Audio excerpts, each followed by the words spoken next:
মুহূর্তে অবস্থান করছি চট্টগ্রাম মেডিকেল কলেজ হাসপাতালের যে জরুরি বিভাগ রয়েছে সেই জরুরি বিভাগের সামনে আমরা অবস্থান করছি। আপনারা জানেন যে একটি বিষয় নিয়ে কিন্তু আলোচনা চলছে চট্টগ্রামে। গতকালকে সাতকানিয়া থানায় কিন্তু ডামসা ইউনিয়ন যুবলীগের যিনি নুরুল আলম তাকে আটকের পর তারা কারাগারে প্রেরণ করা হয়। আজকে সকালে কিন্তু নুরুল আলমের মৃত্যুর ঘটনায় কিন্তু আলোচনা চলছে। এই মুহূর্তে কিন্তু নুরুল আলমের লাশ কিন্তু চট্টগ্রাম মেডিকেল কলেজের ইমার্জেন্সি বিভাগের যে লাশঘর রয়েছে সেই লাশঘরে রয়েছে। পাশাপাশি তাদের স্বজনরা কিন্তু এখানে এসে উপস্থিত হয়েছেন। আমরা কথা বলেছিলাম সাতকানিয়া থানার ওসির সাথে।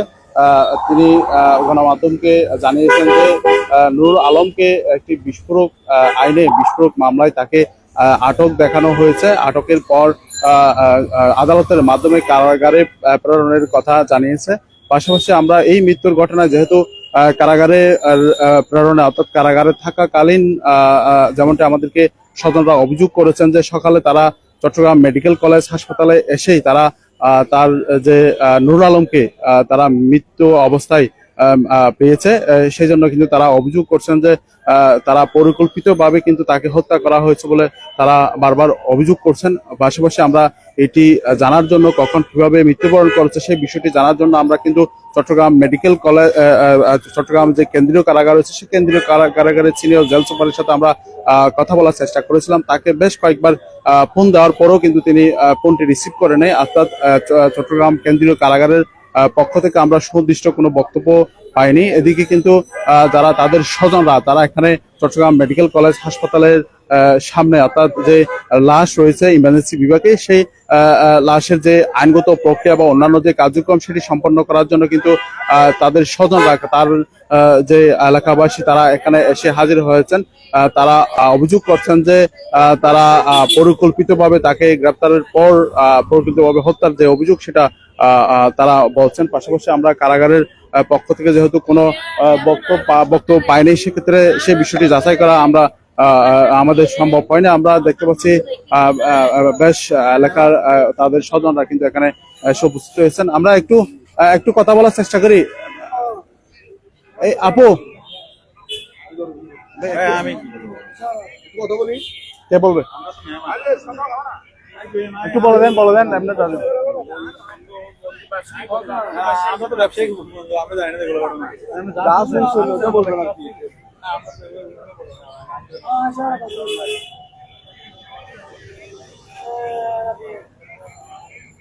আমরা তারা যারা আত্মীয় স্বজন রয়েছেন তারা কিন্তু প্রকাশ্যে কথা বলতে চাচ্ছেন না। আমরা এর আগে তাদের সাথে কথা বলেছিলাম, তারা কিন্তু কিছুটা অভিযোগ করছিলেন কারাগারের বিরুদ্ধে, কিন্তু তারা স্বজনরা কিন্তু তারা কিন্তু একজনও আমাদের সাথে কথা বলার জন্য তারা ইচ্ছা প্রকাশ করছেন না। তাদের সাথে আমরা কথা বলার চেষ্টা করেছি। যে বোন রয়েছে নুরুল আলমের, সেও কিন্তু ক্যামেরার সামনে থেকে সরে গেছেন, সে অন্যত্র চলে গেছেন। আমরা তাদের সাথে কথা বলতে পারেনি। এর আগে কিন্তু তারা কিন্তু বিভিন্ন রকম অভিযোগ করছিলেন, কিন্তু প্রকাশ্যে তারা কোনো অভিযোগ করতে পারছে না। তারা কোনো অভিযোগ আমাদেরকে সরাসরি তারা করছেন না, তারা কিন্তু ক্যামেরা থেকে সরে যাচ্ছেন। মূলত এই ঘটনা নিয়ে কিন্তু বিভিন্ন জায়গায় কিন্তু আলোচনা চলছে।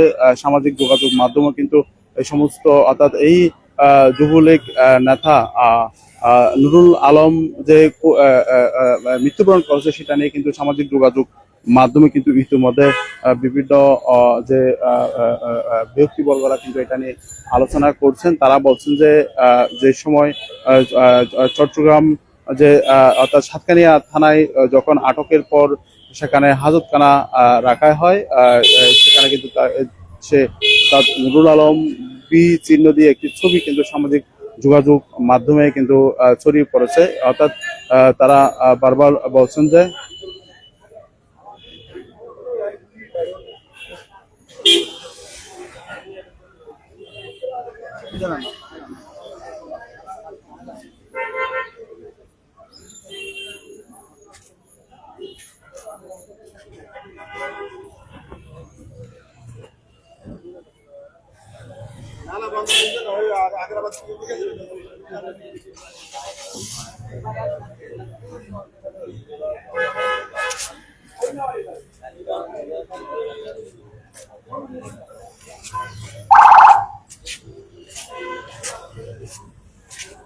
লাশটি কিন্তু চট্টগ্রাম মেডিকেল কলেজের যে ইমার্জেন্সি বিভাগ রয়েছে, ইমার্জেন্সি বিভাগের যে লাশগুলো রয়েছে, লাশগুলোই লাশটি রাখা হয়েছে এবং যারা স্বজনরা রয়েছেন তারাও এখানে এসে উপস্থিত হয়েছেন।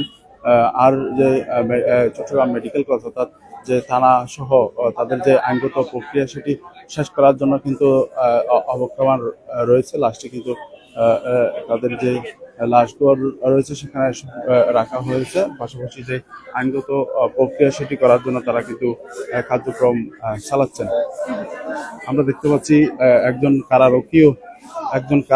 কারারক্ষীও কিন্তু এখানে রয়েছেন, যারা স্বজন রয়েছেন তারা কিন্তু যে লাশগুলো সেখানে তারা প্রবেশ করছেন। যেহেতু চট্টগ্রাম কেন্দ্রীয় কারাগারে মারা গেছেন, সেজন্য কিন্তু আমরা দেখতে পাচ্ছি চট্টগ্রাম কেন্দ্রীয় কারাগারের দায়িত্বপ্রাপ্তরা কিন্তু এখানে রয়েছেন।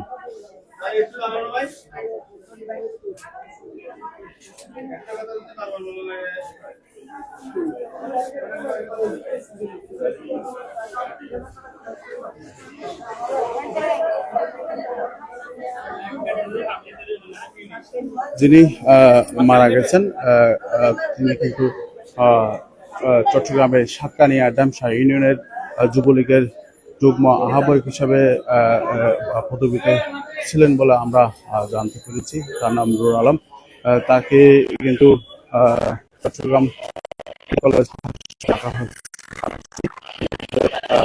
যে আইনগত প্রক্রিয়া বা যেহেতু চট্টগ্রাম কেন্দ্রীয় কারাগারে মারা গেছেন সেই হিসাবে কিন্তু যে আইনগত প্রক্রিয়া সেটি কিন্তু শেষ করার জন্য তারা যে কর্তৃপক্ষ কারাগার কর্তৃপক্ষ চট্টগ্রাম মেডিকেল কলেজ থানা সহ যে কার্যক্রম সেটি কিন্তু চলমান রয়েছে। আমরা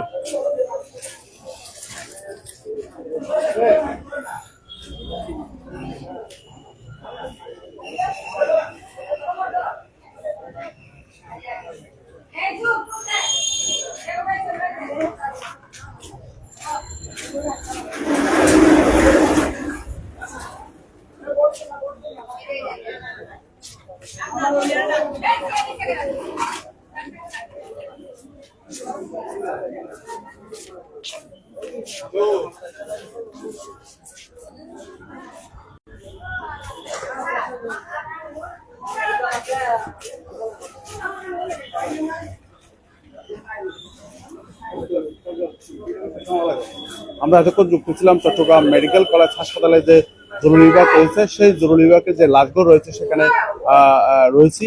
মূলত দেখানোর চেষ্টা করছি যে আজকে যে কারাগারে নুরুল আলম নামে যে যুবলীগ নেতা মৃত্যু হয়েছে সেটিকে ঘিরে কিন্তু যে আলোচনা হচ্ছে, এই মুহূর্তে কিন্তু যে আইনগত প্রক্রিয়া শেষ করার জন্য কিন্তু তার লাশটি ইতিমধ্যে